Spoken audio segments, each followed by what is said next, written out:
आदाब नाजरीन, मैं आपका मेज़बान केबी जानी इस्तकबाल करता हूँ हैदराबादी सितारे प्रोग्राम में। आज तक देखा नहीं मैंने कहीं ऐसा शबाब, आज तक देखा नहीं मैंने कहीं ऐसा शबाब, तेरे होठों के तबस्सुम से है शर्मिंदा गुलाब। दोस्तों, प्यार भरी मुस्कुराहट अनमोल होती है। ये कशिश का राज है, ये दिलों को जोड़ने वाला छोटा सा रास्ता है। मुस्कुराहट अच्छी सेहत की अलामत है। मुस्कुराहट से मसाइल हल होते हैं। बहरहाल मसाइल से घबराइए मत, इन्हें खुशामदीद कहिए। मुस्कुराते हुए अपने मसाइल को हल कीजिए। याद रखिए, ज़िंदगी तभी बेहतर होती है जब आप खुश होते हैं, मगर तब बेहतरीन होती है जब आपकी वजह से कोई दूसरा खुश होता है। हुस्न नज़ाकत है, दिलकश अंदाज है, शौक़ व नज़र दिल फरेब लबो लहजा, आवाज़ ऐसी कि दिल में मचा दे हलचल। ऐसी बेपनाह सलाहियतों और खूबियों की मलिका आज की हमारी मेहमान चंचल शर्मा है।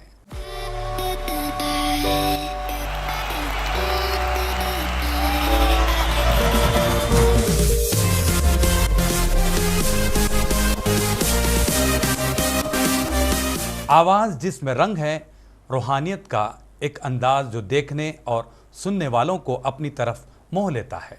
हैदराबाद का ख़ास अंदाज और हैदराबादी लबो लहजा।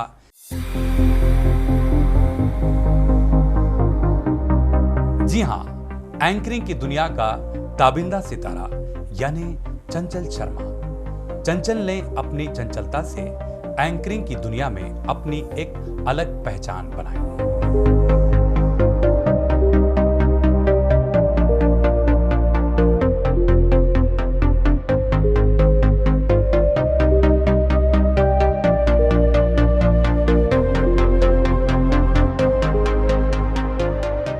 बेपनाह सलाहियतों से अपने चाहने वालों का दिल जीता है। न जाने कितने इवेंट्स में रंग बिखेरा है और इनको कामयाबी की बुलंदियों तक पहुंचाया है।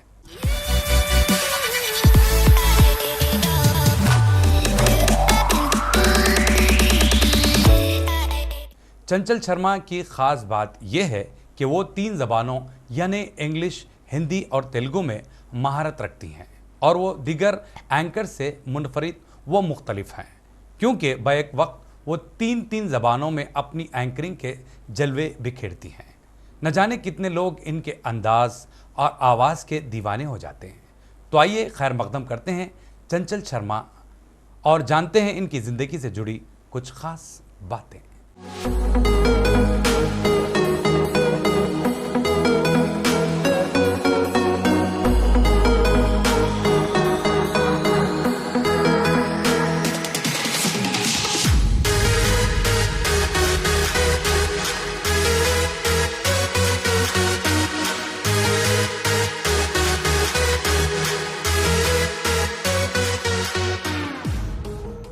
आपका बहुत बहुत खैर मकदम किया जाता है हमारे इस प्रोग्राम में। चंचल जी, बड़ी खुशी हो रही है और काफ़ी दिनों के बाद आपसे मिलने का और आपसे बातचीत करने का मौका मिल रहा है। जी, thank you so much Jani ji, and thank you so much आपने मुझे यहाँ पे बुलाया।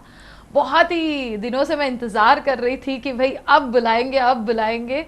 तो देखिए, अभी किस्मत में ये मौका आया है कि मैं यहाँ पे आके बैठ चुकी हूँ जानी जी के सामने हमारे सियासत टीवी पे। तो आप सब देख सकते हैं कि फाइनली मैं यहाँ पे हूँ। आज की बातें क्या क्या होने वाली हैं, हमारे जानी जी मुझसे क्या क्या सवालात करने वाले हैं, उसके लिए मैं भी एक्साइटेड हूँ। बिल्कुल सही बात है। अच्छा चंचल, शुरुआत हम यूँ करेंगे कि इतने सालों का जो आपका सफ़र रहा, यकीनन आपका जो पीरियड रहा काफ़ी जद्दोजहद, काफ़ी संघर्ष वाला, उस पीरियड को अगर आप याद करना चाहेंगी तो इस दरमियान आप कुछ ऐसे पल जिसे इस शो के ज़रिए याद करना चाहेंगी और शुरुआत कैसे हुई वो हमें बताइए। ज़रूर। तो मैं एक्चुअली एक मारवाड़ी फैमिली से आती हूँ, जहाँ पे मतलब थोड़ा सा ऑर्थोडॉक्स है, मतलब इतनी ग्लैमर फील्ड में भेजने के लिए, हर चीज़ के लिए थोड़ी बहुत आगे पीछे होते हैं। तो ऐसा हुआ कि जैसे मेरे पेरेंट्स को मैंने जाके बोला कि मैं कुछ इवेंट्स में जाना चाहती हूँ, मतलब क्या ऐसा था। अच्छा। क्योंकि मैं डिग्री फर्स्ट ईयर में ही आ चुकी थी। मतलब सोचिए, 18 साल की उम्र और बच्ची कह रही है कि मैं कुछ इवेंट्स में जाना चाहती हूँ, और हम लोग कहीं और रहते हैं और इवेंट्स बहुत दूर दूर तक होते हैं। तो ऐसे कुछ हो रहा था, तो पापा ने बोला नहीं नहीं नहीं। फिर मम्मी हमेशा से, मेरी मम्मी ज़्यादा सपोर्टिव रहे हैं। शी वाज लाइक नहीं, करने दीजिए इसको, क्या करना चाहती है देखते हैं। तो ऐसे मैंने शुरुआत की। तो मेरे स्टार्टिंग डेज में मतलब हर कदम पे मेरे पापा आते थे, हर जगह पे वो पूरा दिन रुकते थे मैं जहाँ भी इवेंट करूँ। और फिर धीरे धीरे उन्होंने समझा कि भाई हाँ, ये समझने लगी है कैसे देखना है ज़िंदगी। अब मतलब ऐसा हो गया है कि अभी मैं कहीं पे भी जाऊँ तो वो बेफिक्र हो जाते हैं कि हाँ भाई, आज जो भी है अच्छी है और अपने पैरों पे खड़ी हुई है करके। तो ऐसे कुछ शुरुआत हुई थी जहाँ पे मतलब मम्मी पापा का रिएक्शन क्या से अच्छा। अभी ऐसा आता है क्या बात है। हाँ हाँ हाँ। हाँ जी। नहीं नहीं, ये चीज़ें आपने अचीव कर चुकी हम्म। हैं, उसके बाद तो क्या से हाँ, क्या क्या बात बात है, है। हाँ। यहाँ तक आप पहुंची आप। हाँ जी। अच्छा, लेकिन वो क्या चीज़ आपको अट्रैक्ट की जिसकी वजह से सिर्फ आप एंकरिंग करना ही आपको अच्छा लगा, या फिर एंकरिंग करते करते स्टेज पर जाना अच्छा लगा? क्या चीज़ थी वो आप? बचपन से ही बहुत ज़्यादा बोलने वाली लड़की हूँ मैं। मतलब मेरे नाम में ही चंचल है, तो मतलब ऐसा है कि हर जगह पे बोलते जाओ बोलते जाओ। तो ऐसे ही स्कूल फंक्शंस में, कॉलेज फंक्शंस में माइक हाथ में थमा दिया जाता था। मैं सोचती थी भाई ये एक ऐसी चीज़ है जहाँ पे मतलब इकलौता इंसान राजा बन के ऊपर ठहरा हुआ है और सारी प्रजा को बोल रहा है। अच्छा। तो वो ज़्यादा मुझे अट्रैक्ट करता था। तो वैसे मैंने शुरुआत की कॉलेज डेज में, थोड़े छोटे छोटे फंक्शंस करते हुए मैंने शुरुआत की। और मुझे अपनी आवाज़ बहुत ज़्यादा अच्छी लगती है माइक में सुनते हुए। अच्छा। तो मैंने बोला कि ये चीज़ ज़रूर मैं कर सकती हूँ। तो क्रिएटिव फील्ड में मुझे जाना था। तो this was the thing that मैं कॉन्फिडेंस थी कि मैं इसमें जा सकती हूँ और मैं कुछ ना कुछ तो कर ही लूँगी इसमें। अच्छा। तो इस तरह से मैंने शुरुआत की इस चीज़ की। अच्छा, लेकिन चंचल, आप भी, आपने जो बताया कि भाई आपकी आवाज़ आपको भली लगती है और शायद ऑडियंस को भी अच्छी लगी, तब तो आप इतनी बेहतरीन एंकर बन गई। हाँ। लेकिन आवाज़ का जहाँ तक ताल्लुक़ होता है, तो आप एंकर के बजाय सिंगर भी बन सकती थी। सुर ताल नहीं है आवाज में। सुर ताल की कच्ची हूँ मैं। अच्छा। आवाज अच्छी है, मतलब ऐसे नहीं कि सुर निकाल लूं। अच्छा। लेकिन हर किसी को सुरीला जरूर बना सकती हूँ मैं। अच्छा। वैसी आवाज है। तो सिंगर का मुझे कभी उतना नहीं था। सिंगिंग वगैरह में तो उतना इंटरेस्ट नहीं था मुझे। एंकरिंग वाज समथिंग जिसने मुझे ज़्यादा अट्रैक्ट किया, क्योंकि वहाँ पे आप अगर एक मुकाम तक जाते हो तो आपको बहुत ज़्यादा अपना क्रिएटिव लेवल लाना पड़ता है उसमें। देखिए सिंगर के अपने अपने दौर होते हैं, लेकिन एज एन एंकर आप हर चीज़ को क्रिएटिव लेवल से आप करना चाहते हो, क्योंकि हर दिन आप नए लोगों से मिलते हो।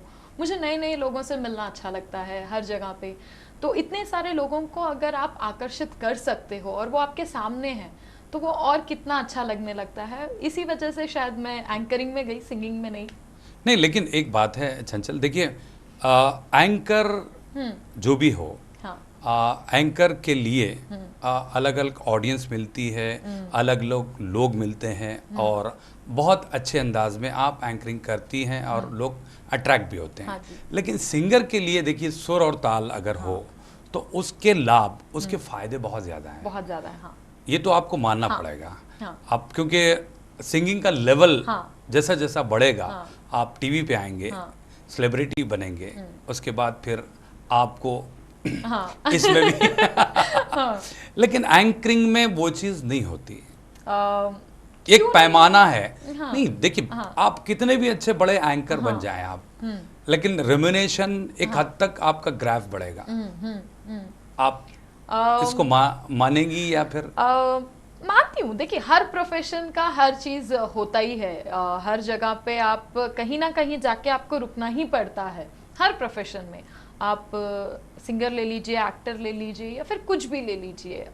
तो मैं ये नहीं कहूँगी कि ये कोई ज़्यादा है या फिर ये कोई कम है। हर आर्टिस्ट मेरे लिए उतना ही है जितना कि मतलब एक माँ के सारे बच्चे जैसे होते हैं, उस तरह से मैं हर आर्टिस्ट को देखती हूँ।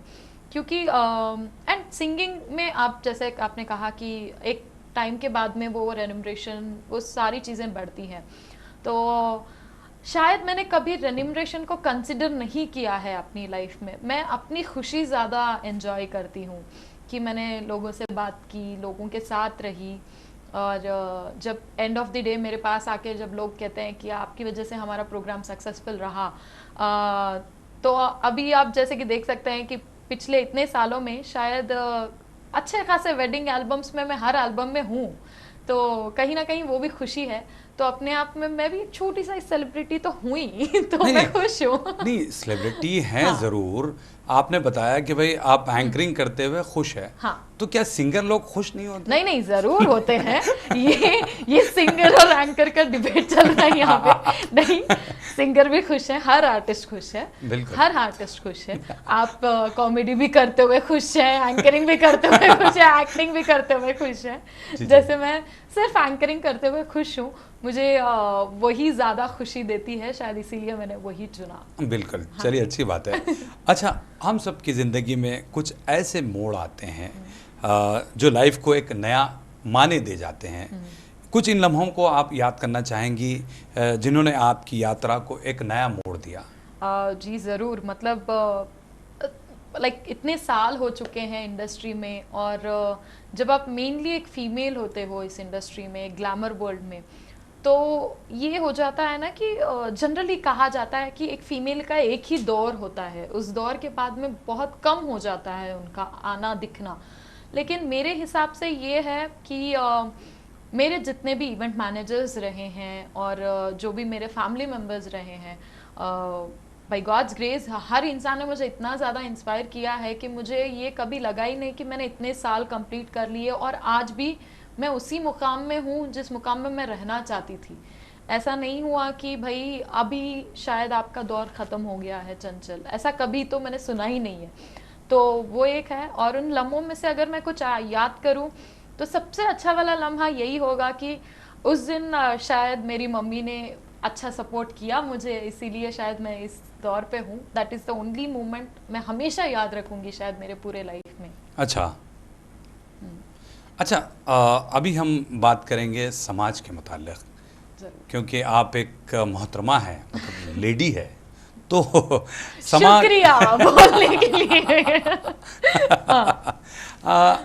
देखिए, समाज में आज भी लड़कियों को या ख़वातीन को वो मुकाम नहीं मिल पाता या वो अता नहीं होता जो वो पाना चाहती हैं। आपके तजुर्बे के एतबार से हमें बताइए। जी सही कहा आपने। उस दौर से अगर मैं सोचूं तो मोस्ट ऑफ द गर्ल्स वो नहीं पा सक रही हैं जो उनके सपने हैं। लेकिन ये हो जाता है कि अभी के जनरेशन में एक जनरेशन था जहाँ पे आप नहीं समझा सकते थे अपने बुजुर्गों को, क्योंकि समाज वैसा था हमारा, बहुत ज़्यादा कंसोलिडेटेड था, थोड़ा सा कंसंट्रेटेड था। लेकिन अभी ऐसा हो गया है कि हर माँ बाप आजकल लड़कियों को ज़्यादा देखने लगे हैं कंपैरेटिवली, क्योंकि आज के ज़माने में जो जो हो रहा है, जिस तरह से सारी चीज़ें चल रही हैं, उसके हिसाब से आई फील दैट आजकल के माँ बापों ने समझना शुरू कर दिया है कि हाँ, जो वो चाह रही हैं उसको करने दो, उसको अपने पैरों पे ठहरने दो, वो ज़रूरी है। तो जो थोड़े बहुत माँ बाप हैं मैं उनको भी नहीं बुरा मानूंगी, क्योंकि उनके डर उनके हाथ में है। आज भले ही मैं इतनी अच्छी मुकाम पे हूँ, हर चीज़ मेरे सामने है, हर चीज़ है, बट आज भी मेरे पापा वैसे ही डरते हैं। अगर मैं थोड़ा भी लेट हो जाता है तो वो उतना ही डरते हैं, क्योंकि जस्ट बिकॉज आजकल की जनरेशन वैसी है कि कब क्या हो जाए लड़की को ये पता नहीं। तो उसकी वजह से थोड़ा सा डर माँ बाप को रहता है। लेकिन आपको उनको ये कॉन्फिडेंस भी बिल्ड करना ज़रूरी है। We cannot blame all the time parents only, is what I feel. आपको अपना भी ये देखना पड़ेगा, आपको ये दिखाना पड़ेगा, ये कॉन्फिडेंस देना पड़ेगा अपने माँ बाप को कि हम कर सकते हैं और हम संभालेंगे थोड़ा बहुत, आप साथ तो दीजिए। तो ये ज़रूरी है आज के दौर में कि ये टू वे कम्युनिकेशन होना ज़रूरी है। हर पेरेंट जिनके घर पे एक डॉटर है और डॉटर अपने पेरेंट्स के तरफ, तो ये बहुत इम्पॉर्टेंट है आज के जनरेशन में। अच्छा, तो बात चली है ख़वातीन की, तो मैं चाहूँगा कि एक सवाल यहाँ पे मैं जोड़ना चाहूँगा कि ख़वातीन के मसाइल और हालात पर आप क्या राय दे सकती हैं? हालात यानी मतलब आज जो हो रहा है। हाँ जी, अगर अभी आज जो हो रहा है उसके हिसाब से देखिए, आप जैसे जैसे दिन बदल रहे हैं, आप अपने आप को भी बदलो। आप समझो कि आपको कैसे अपने आप को प्रोटेक्ट करना है, ये बहुत ज़्यादा ज़रूरी होता है। मैं यही कहना चाहूँगी कि आज के इस दौर में कोई और कभी नहीं आएगा आपको बचाने के लिए। आप खुद हो जो आपको बचा सकते हो किसी भी दौर से, अच्छे से, बुरे से, अच्छी चीज़, हर चीज़ से। चाहे वो लड़का हो, लड़की हो, कोई भी हो, इर्रेस्पेक्टिव ऑफ एनी जेंडर, आप खुद हो जो आपको बचा सकते हो। आप खुद हो जो अपनी ज़िंदगी का हर पन्ना लिख रहे हो। तो आप खुद में भी एजुकेट हो, क्योंकि आप हर दिन देख रहे हो कि नई नई चीज़ें आ रही हैं मार्केट में जिससे आप अपने आप को सेल्फ प्रोटेक्ट कर सकते हो। और थोड़ी बहुत चीज़ें हैं जो जिसके हिसाब से आप सोचो, अपनी पैनिकिंग ज़्यादा मत हो, यही कहूँगी मैं लड़कियों से ज़्यादातर, कि कोई भी सिचुएशन में आप ऐसे पैनिक मत हो जाओ कि मैं अभी क्या कर सकती हूँ, मैं कुछ नहीं कर सकती। देखिए जैसे कि हर धर्म में यही कहा गया है कि एक औरत से बड़ा शक्तिशाली और कोई नहीं है। कोई भी धर्म ले लीजिए, उसमें कहा गया है कि औरत से ज़्यादा शक्तिशाली कोई नहीं है। तो आप थोड़े सेकंड के लिए वो अपने आप को समझाइए कि आपसे ज़्यादा शक्तिशाली कोई नहीं है, और आराम से आपकी लाइफ हो जाएगी। जितनी दिन आप डरोगे उतने ही दिन डराने वाले रहेंगे। आप जिस दिन आप सोच लोगे कि नहीं, मेरी किस्मत में ही लिख रही है, उस दिन समझिए आप सफलता की सीढ़ियों पे है। अच्छा, आप ये मानती हैं? हाँ, ज़रूर। इसके अलावा मतलब जरूर भाई, जब किस्मत की पूरी दास्तान मैं लिख रही हूँ, ये फुल स्टॉप कॉमा मारने वाले ना आए मेरे बीच में। ये जरूरी है। अच्छा, मौजूदा दौर में ख़वातीन इस शोबे में किस तरह अपना मुकाम बना सकती हैं? देखिए, पहले तो आपको कोई भी आप ले लीजिए, उसमें आपको ये समझना होगा कि आप इसको किस तरह से अपने आप में लेना चाह रही हैं और कि इसका फ्यूचर क्या देखती हैं आप। अच्छा, कोई भी प्रोफेशन आप ले लीजिए, एंकरिंग ले लीजिए, आर्टिस्ट ले लीजिए, मैजिशियन ले लीजिए, कॉमेडियन ले लीजिए, आजकल हर दौर में आप लेडीज़ को पाते हैं। तो आपको ये सोचना ज़रूरी है कि आप इसका फ्यूचर क्या है आपके हिसाब से। आप इसको कितना आप प्रॉपरली इसको कायम कर सकते हैं इस रोल को। कोई भी रोल लीजिए, ऐसा नहीं होना चाहिए कि हंसते खेलते आपने कर लिया और बाद में समझ में आया कि अरे ये तो मुझे करना ही नहीं था, क्योंकि आप फ्यूचर में आप खुद रिग्रेट हो गए उस चीज़ की वजह से। तो इसीलिए ये ज़रूरी है कि आप ये सोचो कि इसका एडवांटेज क्या है, डिसएडवांटेज क्या है, और हर चीज़ को आपको देखना ज़रूरी है। आपके इर्द गिर्द में क्या चल रहा है, क्या नहीं, उन सारी चीज़ों को कंसिडर करें। और फिर अगर आपको लगता है कि सही है ये, तो प्रैक्टिस करें। जो भी सीनियर्स हैं आजकल, टीवी आर्टिस्ट, इतने सारे लोग हैं हमारे इंडस्ट्री में। आप बॉलीवुड ले लीजिए, टॉलीवुड ले लीजिए, एक से एक शख्सियत है जिनके पास से आप बहुत सीख सकते हैं। वो सीखिए। अगर आप थोड़े बहुत कच्चे हैं तो पक्का बन जाइए और आराम से अपनी ज़िंदगी लीजिए, इसमें मज़े। सही बात है। अच्छा चंचल, आप काफ़ी सीनियर हो गए। अच्छा, चंचल बोलते ही मुझे डर लगने लगता है। जी बोलिए।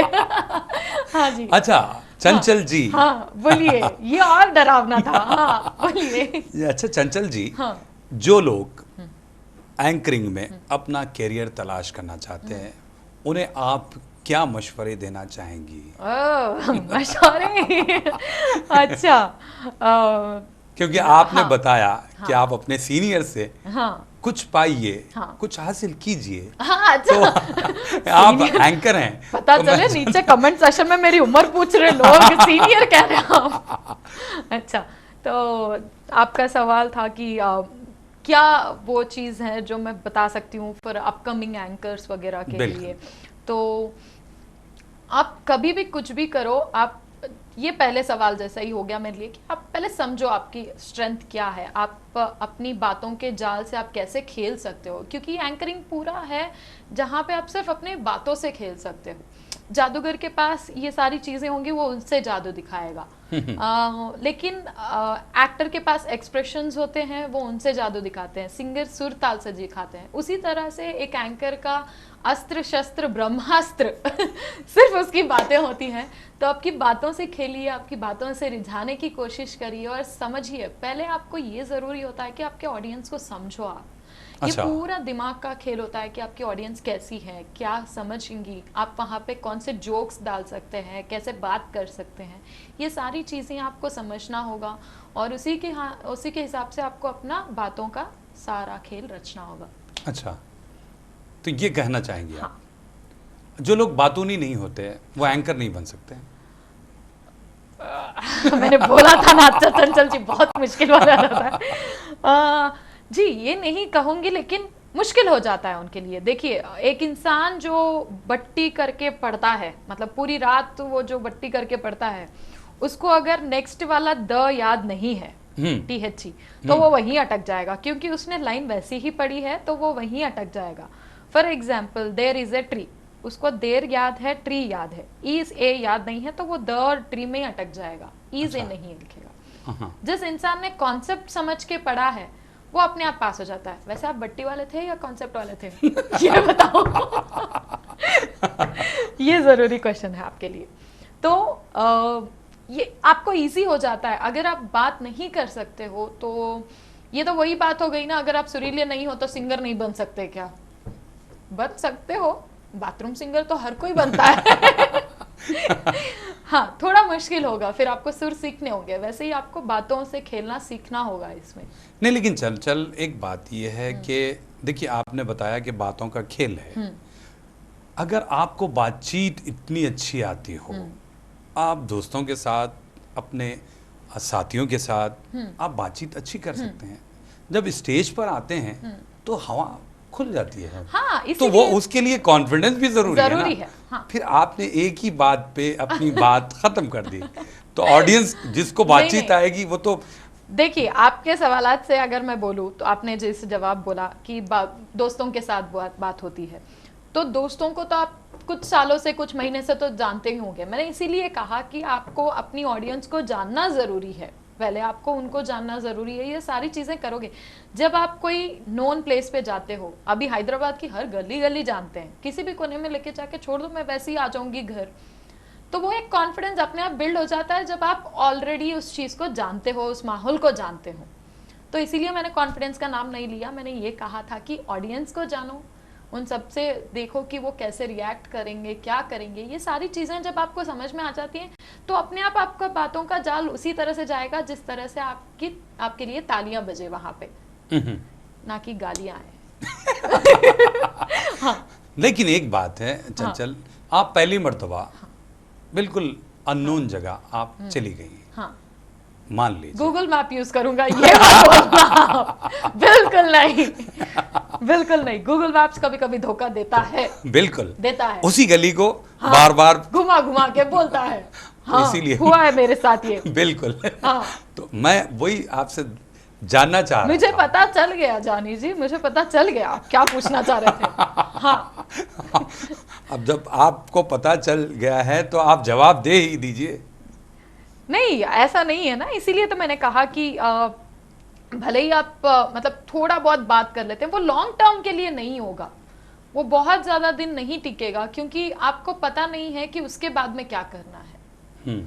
आप जब तक आपने ज्ञान बटोरा है आप वहीं तक रहोगे। उस ज्ञान को जब तक आप खुद से एक्सप्लोर नहीं करोगे, खुद से समझोगे नहीं, तब तक आप कुछ नहीं कर सकते। वो जितना है उतना ही। आपने सिर्फ बातों का जिक्र किया, हाँ जी, कॉन्फिडेंस का जिक्र नहीं किया। हाँ। उसके बाद वोकैबुलरी का जिक्र नहीं किया। देखिए, एक तरह की अगर ऑडियंस मिल जाए, रेगुलर आपको इवेंट दिया जाए, तब आप क्या करोगी? ऐसा हुआ है मेरी लाइफ में, मतलब इतने साल में हूँ मैं, तो ऐसा हो जाता है कि एक एक घर में मतलब 6-6, 7-7 इवेंट कर चुकी हूँ मैं। मतलब उसके 90% खानदान को तो मैं जानती हूँ, मतलब चाहते ही ऐसा हो जाता है कि उनकी चाची को मैं भी चाची बोल रही हूँ, बड़ी मम्मी बोल रही हूँ, ऐसा हो जाता है। ये फैमिली फंक्शन की बात आपने की। फैमिली में तो आप जितने नाम बोलोगे, नहीं, वहां तो लोग इम्प्रेस होंगे और आप ही को रखेंगे। हाँ। मैं कॉर्पोरेट लेवल, हाँ, और नहीं तो क्या। ये पता ही नहीं था मुझे, आज से ये यूज नहीं, बिल्कुल आप जरूर यूज कीजिए। देखिए, हाँ, अब देखिए, हर एक का एक एक अलग अलग प्रोफेशन अपने अपने हिसाब से। आप एंकर हैं तो फैमिली मेंबर्स को जानती हैं, रेगुलर आप वहीं पे इवेंट करती हैं। लेकिन एक वक्त के बाद में क्या हो जाता है, देखिए आप रेगुलर होने के बाद में आपकी फैमिली मेंबर जैसे बन जाते हो, तो कभी कभार ऐसा भी हो जाता है ना कि वो आपको लाइट लेने लगते हैं, अरे इधर आ इधर आ, क्या बैठ इधर बैठ, अभी कुछ नहीं करना है, रुक जा। तो वो भी होता है कभी कभार। अब ज्यादा अगर सेम नहीं, क्लाइंट्स के एक साथ बात हो, है, हाँ, लाइट लेते हैं हाँ। मगर पेमेंट में तो लाइट नहीं करते ना। नो वो कमेंट्स। तो नो कमेंट्स। मेरे क्लाइंट्स देख रहे हो वहां पे। बिल्कुल, तो नहीं, इसीलिए नहीं। तो बता रहा हूँ हाँ, आपको। हाँ। तो मैं लाइट ले लेते हाँ। हैं, लेकिन नहीं, वो तो आपको डार्क ही होता है, पेमेंट तो डार्क ही होता है। वो पूरे पिंक पिंक वाले डार्क ही होते हैं। हाँ, बिल्कुल। तो बहरहाल इससे होता ये कि आप तो अल्हम्दुलिल्लाह चल रहे हैं। हाँ, चल रहे हैं, हाँ, नहीं दौड़ रहे हैं दौड़ फिलहाल तो अभी। अल्हम्दुलिल्लाह। हाँ, चलिए, बहरहाल बहुत सारी गुफ्तगू करेंगे क्योंकि आप तो बोलने वाली हैं। हाँ, और अगर मैं भी बोलना शुरू कर दूं तो हमारी ऑडियंस बहुत ज़्यादा बोर हो जाएगी। हाँ। तो बहरहाल नाज़रीन, आप कहीं जाइएगा नहीं, मिलते हैं एक मुख्तसर से वक्फे के बाद।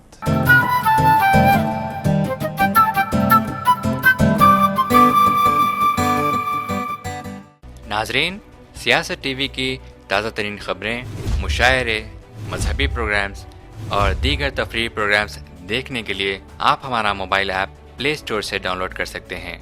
इसके अलावा यूट्यूब और फेसबुक पर आप सियासत टीवी का राज टेलीकास्ट भी देख सकते हैं। यूट्यूब पर सियासत टीवी सब्सक्राइब करें और बेल आइकॉन पर क्लिक करें ताकि नए वीडियोस आप तक फौरी तौर पर पहुंच सकें।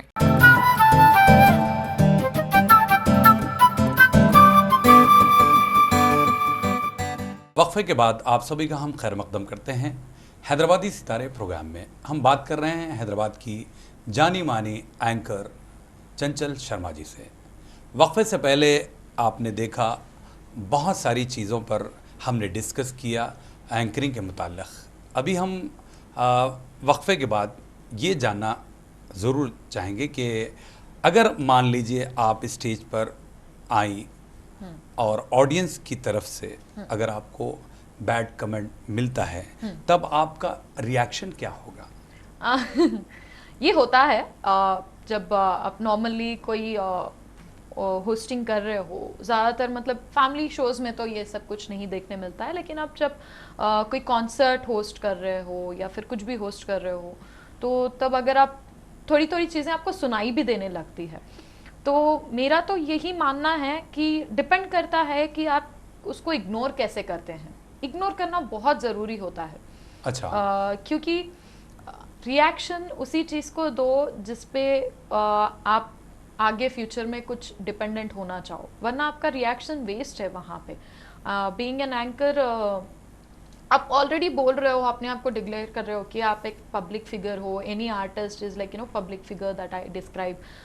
तो तब क्या हो जाता है, 4 लोग आपके बारे में 4 डिफरेंट कमेंट्स मारने लगते हैं। कोई आपके लिए बहुत अच्छा बोलता है, नीचे से तालियां बजती हैं। तो मेरा यही मानना होता है जब आप तालियों के लिए तैयार हों तो आप वो कमेंट्स लेने के लिए भी तैयार रहना ज़रूरी है as an public figure, as an anchor. क्योंकि जो कमेंट मार रहा है वो कॉम्प्लीमेंट दे तभी तो आप सक्सेसफुल हुए ना, वो ज़रूरी हो जाता है। तो कुछ कुछ कमेंट्स ऐसे हो जाते हैं जहाँ पे आप कुछ नहीं कर सकते, जैसे लाजवाब हो जाते हैं। हाँ, बहुत ज़्यादा लाजवाब। तो कुछ कुछ कमेंट्स ऐसे हो जाते हैं। तो anyone who is facing like that, मैं यही कहना चाहूँगी कि उस चीज़ को आप जितना ज़्यादा इग्नोर करो वो अच्छा है। कभी कभार ऐसा भी हो जाता है कि बहुत ज़्यादा कमेंटिंग भी हो जाते हैं, कुछ अनशन शब्द भी सुनाई देने लगते हैं, लेकिन आप उस टाइम पे कुछ नहीं कर सकते क्योंकि आप ऑलरेडी शो पे हो। आप उस पर रिएक्ट नहीं कर सकते, आप नीचे जाके उसको कुछ बोल भी नहीं सकते, ना ही कोई बोल सकता है वहाँ पे। तो इट्स बेटर कि आप इग्नोर करो उसको और ध्यान उसी पे जो आपके लिए ताली बजा रहा हो, जो आपकी मुस्कुराहट पे बोल रहा हो कि अच्छे हैं, दिख रहे हैं, अच्छा बात कर रहे हैं। तो हर जगह पे हर टाइप के इंसान मिलेंगे। आप पे डिपेंड करता है कि आप क्या लेना चाहते हैं और क्या इग्नोर करना चाहते हैं। तो नहीं, लेकिन चंचल, अगर आपको काफ़ी अच्छा मुस्कुराती हैं, अगर कमेंट हाँ, दें। थैंक यू जी जी। नहीं मैं हाँ जी, कमेंट्स की बात कर रहा हाँ। हूँ, जो लोग जो है हाँ। स्टेज से, तो उसको आप पॉजिटिव लेती हैं। हाँ। अगर कुछ और शब्द इस्तेमाल करें तो तब आपका रिएक्शन क्या होगा? वही तो मैंने कहा, रिएक्शन मैं ऐसे बिहेव करूंगी जैसे मैंने वो शब्द सुना ही नहीं, ताकि उसको लगे कि मैंने सुना ही नहीं। मैं समझता हूँ ये जो शब्द का आपने इस्तेमाल किया है, प्रयोग किया है, हाँ प्रयोग, हाँ हाँ जी, प्रयोग किया है मैंने। ये होश वाला तो नहीं बोलेगा बैड कमेंट, हाँ। मेरे अपने हिसाब से, क्योंकि हाँ मोस्टली वही होता है एक्चुअली, इसीलिए मैंने कॉन्सर्ट्स का नाम लिया था। ज़्यादातर आप कोई भी फैमिली फंक्शंस हो गए, कॉर्पोरेट पार्टीज हो गई, वहाँ पे आप ज़्यादातर ऐसे लोगों से नहीं मिलते हो जहाँ पे आपको like an number of crowd है। कॉन्सर्ट्स वगैरह में आपको हज़ारों की तादाद में पब्लिक आती है, वहाँ से इक्का दुक्का मिल नहीं जाता है। तो इसीलिए उसको तो संभालना पड़ता है उसको, क्योंकि जब आप इसी फील्ड में नहीं, कोई भी फील्ड में जाओ, आपको गुड भी मिलेगा, बैड भी मिलेगा, हर जगह पे आपको मिलेगा। आपको ये देखना है कि आप किसको एक्सेप्ट कर रहे हो और किसको इग्नोर कर रहे हो। अच्छा, वाकई सही बात कही है आपने। अभी आपके प्रोफेशनल से जुड़ता हुआ एक सवाल ये कि इवेंट ख़त्म होने के बाद घर वापस जो लौटना पड़ता है, जो लड़कियों के लिए कितना अनसिक्योर माना जाता है? आजकल के दौर पे, अगर मतलब बिफोर कोरोना पीरियड अगर हम लोग देखें जाए तो अच्छे खासे इवेंट्स चल रहे थे, बहुत ज़्यादा लेट नाइट तक हमारे पार्टीज़ वगैरह हो रहे थे। तो वो दिन भी क्या दिन थे, हाँ। तो तब क्या होता था कि एक एक दो बजे तक शोज चल रहे हैं और उसके बाद में आप घर लौट के जा रहे हैं। तो मैं यही कहूँगी कि हैदराबाद एक ऐसी जगह है जहाँ पे मैंने बहुत ज़्यादा सेफ्टी एंड सिक्योरिटी देखी है जी, बहुत ज़्यादा comparative to any other place. Hyderabad एक ऐसी जगह है जहाँ पे मैंने बहुत ज़्यादा सेफ्टी एंड सिक्योरिटी देखी है। और स्पेशली जो जिनके साथ आप काम करते हैं वो लोग भी they are being responsible towards women. Like अगर कोई मेरे इवेंट मैनेजर्स हैं वो पूछेंगे कि आप कैसे जा रहे हैं, क्या कर रही हैं। अगर आप कैब में जा रही हैं तो आप लाइव लोकेशन शेयर कर दीजिए। देखिए छोटे छोटे टिप्स होते हैं जो हर लेडी को संभलना ज़रूरी होता है। जैसे आप कहीं जा रहे हो तो एक लाइव लोकेशन किसी अपने फैमिली मेम्बर को शेयर कर दो, और नहीं तो किसी से फ़ोन पे बात करते हुए जाओ ताकि आप उनको लोकेशंस बताते रहो। और आपके हर लड़की के बैग में स्प्रे तो होता ही है, डिओड्रेंट्स वगैरह आजकल बहुत लेके घूमते हैं। तो you can even use that as an protecting towards yourself. तो ये सारी चीज़ें आप जब समझ जाती हैं ना, तो आपका ट्रैवलिंग कोई भी समय रहने दीजिए, आप सेफ ही फील करोगे, क्योंकि आपको पता है कि कुछ भी हो जाने दीजिए, मैं अपने आप को संभाल सकती हूँ। तो वो ज़रूरी हो जाता है। तो ये छोटी छोटी चीज़ें हैं जो आप हर लेडी को संभलना ज़रूरी है कि आप लोकेशन शेयर कर दो, किसी से बात करते हुए जाओ ताकि आप अपना सिक्योरिटी बता रहे हो वहाँ पे। तो मेरे हिसाब से तो मैंने जब शुरुआत की थी, मतलब मैं तो बहुत ही छोटे से माहौल में रह के आई थी, मम्मी पापा भैया, यही था मेरा दुनिया पूरा। एंड सडनली जब मैं बाहर जाने लगी तो कहीं कहीं दूर दूर इवेंट्स करने, वनस्थलीपुरम, दिलसुख नगर, ऐसी जगहों पे जाना पड़ता था। तो बहुत लॉन्ग डिस्टेंस ट्रैवल हो जाता था। थोड़े दिन पापा आए, फिर कभी भैया आ जाते थे, तो एक वक्त के बाद वो लोग भी नहीं आ सकते हैं। तो जब मैं ट्रैवल करती थी तो मेरा तो यही था कि मैं धीरे धीरे उनको लोकेशन शेयर करूँ, फ़ोन नंबर, मतलब कोई ऑटो चढ़ रही हूँ तो उसका लोकेशन दे दो, कोई कैब चढ़ रही हूँ तो उसका दे दो। तो वैसे करके मैंने अपना ज़रिया ये बनाया था कि मैं सिक्योर रहूँ। आज तक भी मैं वही करती हूँ। तो वही दूंगी मैं कि इंस्टेड ऑफ आप किसी और के भरोसे बैठो कि सेफ्टी के लिए, आप खुद अपनी सेफ्टी करो। सही बात है। लेकिन आपने जिक्र किया हैदराबाद काफ़ी सेफ जगह, बहुत ज़्यादा सेफ। तो आपने किन किन शहरों में अपने प्रोग्राम दिए और किन शहरों में आप अनसिक्योर रही, ये हमें बताइए। मैंने ये कहा था कंपैरेटिवली हर शहर से हैदराबाद थोड़ा ज्यादा बेहतर है। नहीं, मैंने दूसरों को बदनाम नहीं किया था। नहीं, कुछ तो आपको बताना पड़ेगा कि मतलब आप रोजाना आप न्यूज़ देखते हो तो कहीं ना कहीं आपको कुछ ना कुछ सुनने मिलता है लड़कियों के खिलाफ।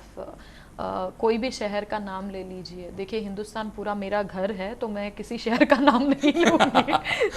ओके, लेकिन ऐसा होता है कि आप ज़्यादातर बाहर के स्टेट्स के ऊपर आप सुनते रहते हो कि यहाँ पे कुछ हुआ है, वहाँ पे कुछ हुआ है। लेकिन हैदराबाद एक ऐसी जगह है, देखिए मैं खुद बाहर के, मतलब मैंने बॉम्बे में शोज़ किए हैं, मैं दिल्ली में शोज़ किए हैं, मैंने नागपुर में शोज़ किए हैं, इन सारी जगहों पे मैंने शोज़ किए हैं। बट वो क्या था, एक दिन जाना एक दिन में आना, तो वो क्रू के साथ, पूरे क्रू के साथ जाते हैं तो वो देखिए कभी एक्सप्लोर करने का टाइम नहीं मिला। बट जब हैदराबाद में मैं हूँ, एक वक्त ऐसा था कि जब मैं एक टैक्सी के लिए वेट कर रही थी और टैक्सी नहीं मिल रही थी मुझे, तो आजू बाजू में थोड़े लोग बैठे हुए थे। एक बंदे ने आया, उसका गाड़ी रोका, उसने बोला मैडम आप कहीं जा रहे हैं? मैंने बोला हाँ भाई टैक्सी बुक करी। वो बंदा वहाँ पे अपनी गाड़ी पार्क करके मेरे बगल में आके ठहर गया जब तक मेरी टैक्सी नहीं आई, और उसके बाद में उसने टैक्सी वाले का नंबर लिया और टैक्सी का फोटो लिया और फिर मैं गाड़ी में बैठ के गई। तो ऐसे ऐसे लोग आपको सिर्फ हैदराबाद में देखने के लिए मिलेंगे मोस्टली, जहाँ पे आप अपने आप को सेफ पा सकते हो। तो इसीलिए मैंने कहा कि comparative to other states Hyderabad is more safe. यहाँ पे मतलब वो जो बेचारा था वो आपको भैया जैसी फीलिंग आई होगी। हाँ, तो दुनिया में सारे भैया ही हैं मेरे। नहीं, आपको जो सेव कर रहा था, इतना अच्छा आपको प्रोटेक्ट किया। हाँ, उसको उसका इंडियन प्लेज याद आया, all Indians are my brothers and sisters, इसलिए समझे आप। हाँ, बिल्कुल बिल्कुल। उसको याद आया ये इंडियन है, ये मेरी सिस्टर है, तो इसलिए वो कहा। हाँ, उसको प्लेज याद आया। किस किस को प्लेज याद है वो सारे सेव करो, अगली बार कोई लड़की मिले तो। बिल्कुल। हाँ, अच्छा, अभी आपकी नज़र में दौरे हाजिर में ख़वातीन के एम्पावरमेंट के लिए क्या किया जा सकता है? ख़वातीन की पढ़ाई किस हद तक ज़रूरी है? बहुत ज़रूरी है। I would thank my dad जिन्होंने मुझे MBA पढ़ने के लिए ये किया, क्योंकि मैं डिग्री में ही आ चुकी थी। तो आई वॉज लाइक नहीं होगा ये वो करके मैंने बोला था, लेकिन पापा ने ज़िद रट के बैठी हुई थी कि MBA तो आपको करना ही है, आप MBA करो, उसके बाद में आपकी मर्जी। क्योंकि हाल ही की ज़िंदगी में डिग्री भी उतना ज़्यादा मायने नहीं रखती है, क्योंकि हर इंसान आजकल पढ़ने लिखने लगा है। मायने नहीं रखती इन द सेंस कि आप कितना ग्रैब कर सकते हो अपने आप को। तो PG पोस्ट ग्रेजुएशन बहुत इम्पॉर्टेंट था हमारे घर में, तो बहुत इम्पॉर्टेंट है एज अ वुमेन। आप उनको पढ़ाइए लिखाइए। उनका एक वक्त था जब लिटरेसी का मतलब ये होता था कि आप लिख सकते हो, आप पढ़ सकते हो, तो आप लिटरेचर हो। लेकिन आज के दौर में लिखना पढ़ना ही नहीं, आपको अपने अंदर से सोच आना भी ज़रूरी है। तो लेडीज़ को आप वो फ्रीडम दीजिए जहाँ पे वो अपने आप के बारे में सोच सके। कुछ ऐसा पल ना आ जाए जहाँ पे वो किसी को ना पाए। तो ये ज़रूरी है आज के दौर में कि लेडीज़ को आप पढ़ाओ, उनका एम्पावरमेंट देखो, and eight the same time ladies भी आप उतना ही उनको रिस्पॉन्ड दीजिए कि आप अपने आप को संभाल सकती हैं। क्योंकि जनरली ये हो जाता है कि आप घर की बहुत ही नाजुक से पली हुई परी होती हैं, अच्छी क्यूट सी बच्ची होती हैं, तो हर पिता डरता है अपनी बच्ची को बाहर भेजने के लिए। अच्छा। लेकिन ये ज़रूरी है कि आप भी अपने पिता को वही दें भरोसा कि हाँ मैं संभाल सकती हूँ। तो शायद कहीं ना कहीं ये बदलाव ज़रूर आएगा, और बहुत हद तक आया भी है। मैंने देखा है आज तक, हाल ही में मैंने रिसेंटली अभी देखा है, बहुत सारे फीमेल कांस्टेबल्स हैं ट्रैफिक के आजकल के दौर में मैंने देखे हैं। तो बहुत खुशी भी होती है कि लाइक यू नो लड़की का मतलब ये नहीं है कि AC के नीचे बैठ के काम करो, वो धूप में भी काम कर सकती है। तो कहीं ना कहीं आप उनको स्ट्रेंथन होने की शक्ति दे रहे हैं। आप उनको बोल रहे हैं कि आप किसी से कम नहीं हो, आप एक कदम ज़्यादा ही हो। देखिए, जो इंसान 9 महीने बच्चे को पेट में रख के जन्म दे सकती है, वो हर चीज़ सह सकती है। तो आपको इतना ही करना है कि आपको वो ताकत देनी है as a man of the house. आपको वो इतनी सी ताकत देनी है कि आप कुछ भी कर सकते हो, and you can see wonders a woman creating. लेकिन चंचल, अभी आपने लेकिन बताया, चंचल ओह गॉड, हाँ लेकिन चंचल, हाँ। एक बात आपने बताई कि भाई आपकी जो सोच है, ग्रेजुएशन करने के बाद आपकी सोच उतनी नहीं होती, इसलिए आप पोस्ट ग्रेजुएट के बाद ही आपकी सोच, आपका बदलाव आ सकता है। नहीं, क्या क्या रीजन था आपने अभी जो मुझे बताया? नहीं, आजकल का जनरेशन तो समझिए चेंज ही हो गया। 10th 12th में सब समझने लगे हैं इंसान, वो अलग है। लेकिन ऐसा है कि आप जब तक डिग्री में होते हो, वो एज ही आपका वैसा है, 18, 19, 20, you are about to complete your teenage. तो अच्छा। वो टाइम में क्या होता है, आपको कोई रिस्पॉन्सिबिलिटीज वगैरह पता नहीं चलते हैं। पोस्ट ग्रेजुएशन इसीलिए ज़रूरी है। देखिए, आप आप मैरिज करने के बाद में भी आप अपना पोस्ट ग्रेजुएशन करिए, आप पढ़िए, हर चीज़ करिए, क्योंकि ये ज़रूरी है कि आप अगर ग्रेजुएशन कर रहे हो, ग्रेजुएशन के बाद में इमीडिएटली आप पोस्ट ग्रेजुएशन में आ रहे हो, तो पोस्ट ग्रेजुएशन एक ऐसी चीज़ है जहाँ पे आपको डिफरेंट लेवल ऑफ पीपल मिलते हैं। आप कोई बड़ा इंसान भी मिलता है पोस्ट ग्रेजुएशन करता हुआ, एमबीए पढ़ते हुए, कोई बड़ी उम्र वाले जॉब करने वाले इंसान भी मिलते हैं, कोई मदर्स भी, जैसे मैंने जिस कॉलेज से किया था वहाँ पे एक लेडी थी जो मदर थी और she was topper of our college. तो आपको ये इंस्पिरेशंस मिलते हैं, आपको तजुर्बे मिलते हैं अलग अलग। डिग्री तक क्या हो जाता है, लंच ब्रेक में खाना खाए, गए, सब्जेक्ट्स पढ़े, पास हुए, ख़त्म। तो वो कॉलेज वाली लाइफ जो आती है, इंटरमीडिएट में आपको बहुत ज़्यादा, 10th से इंटरमीडिएट में आप थोड़ा सा है ना अपना पर निकालने लगते हो, डिग्री में मतलब पूरे पर आ जाते हैं। मैं डिग्री में आ गई हूँ। अच्छा, तो ये मेरा एक्सपीरियंस है basically as a woman, as an teenager. मेरा एक्सपीरियंस था कि भाई अब तो मैं डिग्री में हूँ, मैं कुछ भी कर सकती हूँ, मैं कॉलेज में हूँ। तो वो एक होता है। तो पोस्ट ग्रेजुएशन में आने के बाद में आपको समझ आने लगती है कि आपको क्या करना है आपकी लाइफ में। अब तब तक थोड़ा बहुत डगमगाते हो, आई नॉट से एवरीबडी, थोड़े लोग बहुत जल्दी मैच्योर हो जाते हैं, थोड़े लोग थोड़ा कम सोचने वाले होते हैं, डिपेंड करता है उनका माहौल कैसा है। तो पोस्ट ग्रेजुएशन इसीलिए इम्पॉर्टेंट है कि आपको अपनी सोचने की शक्ति आने लगती है।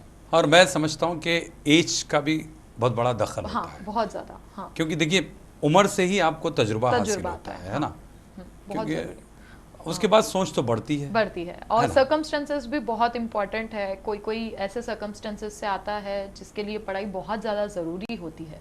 तो आप ऐसे लोगों को अपनी लाइफ में रखोगे तो आपको समझ में भी आएगा कि क्या इम्पोर्टेंस है इन चीज़ों की।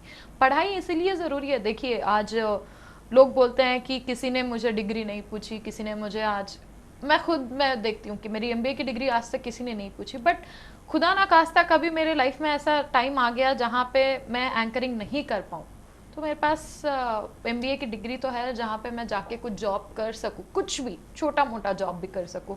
आपने एमबीए किया, कुछ नहीं पूछा था, लेकिन आपने फटाफट बता दिया। हालांकि यहाँ पे कोई जॉब नहीं है, हाँ, सिर्फ आपका इंटरव्यू चल रहा है। अच्छा, इंटरव्यू जॉब के लिए नहीं तो नहीं, लेकिन इंटरव्यू चल रहा है तो लोगों को पता होना जरूरी है। एंकर्स पढ़ते हैं, बिल्कुल पढ़ते हैं, एमबीए तक पढ़ लिया मैंने।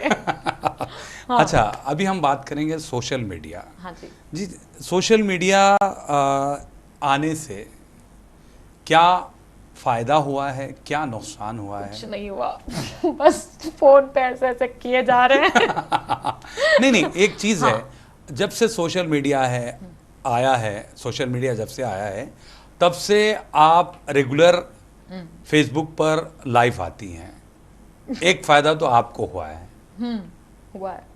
नुकसान की बात अगर हम करें, मेरी तो मम्मी को हुआ है क्योंकि मैं रोज लाइव आती हूँ। नहीं, हाँ, हर चीज के हर पहलू के दो तरफ होते हैं कि आपको एडवांटेज भी होता है, डिसएडवांटेज भी होता है। जिस चीज में जितना जाना चाहिए उतना ही जाइए। सोशल मीडिया एक तरफ से देखिए, कभी कभार अगर मैं एग्जांपल बोलूँ, कभी कभार एज अ फीमेल मैं अगर ज़्यादा लाइव में एक टाइम पे जाती थी, उसके बाद में मैंने बंद कर दिया था लाइव, मैं बाद में पोस्ट करती थी। क्योंकि क्या हो जाता है कि अगर लाइव पोस्ट कर रहे हो, आप लाइव कर रहे हो, अगर कोई इंसान ऐसा वैसा निकल गया, उसको पता चल जाता है कि आप कहाँ पे हो, तो there are some threatenings also that you have to face. तो वो एक डिसएडवांटेज है, कोई भी इंसान के लिए ले लीजिए। तो वो एक है। एडवांटेज ये है कि आप अपनी दुनिया को घर बैठे बैठे पूरों को दिखा सकते हो। मतलब व्हाट यू आर डूइंग। एक टाइम पे प्रमोशनल एक्टिविटीज़ करना पड़ता था, ये सारी चीज़ें आर्टिस्ट को करनी पड़ती थी। फोटोशूट्स करो, ये प्रोड्यूसर के पास जाओ, वो डायरेक्टर के पास जाओ, ये सारी चीज़ें अभी आप पोस्ट करो, वो डायरेक्टर खुद वहाँ बैठे बैठे यहाँ से देखेंगे। तो that is the development of the technology according to social media. But उसके डिसएडवांटेजेस भी ये हैं कि उसमें आप इतना ज़्यादा डूब जा रहे हो कि आप भूल जा रहे हो कि आपके भी कुछ लिमिटेशंस हैं अपनी तरफ। तो वो लिमिटेशंस क्रॉस करना is not good for you.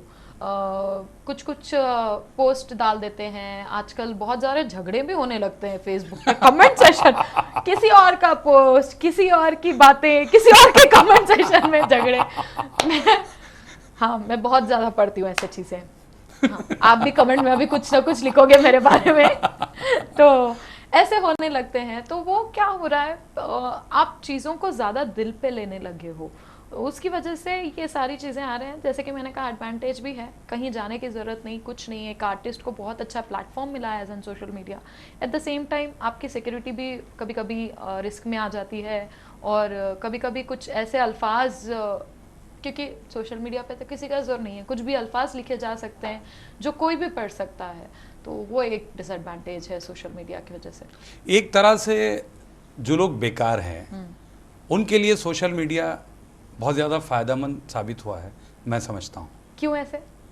इसकी वजह यह है कि आप, है ना, हाँ एग्जैक्टली आपने बताया ना, कंप्लीट लॉकडाउन में मैं वही कर रही थी, मैं भी बेकार बैठी हुई थी घर पे तो मैं भी वही कर रही थी, ऊपर से नीचे, नीचे से ऊपर, ये पूरे स्क्रॉल करते जाओ।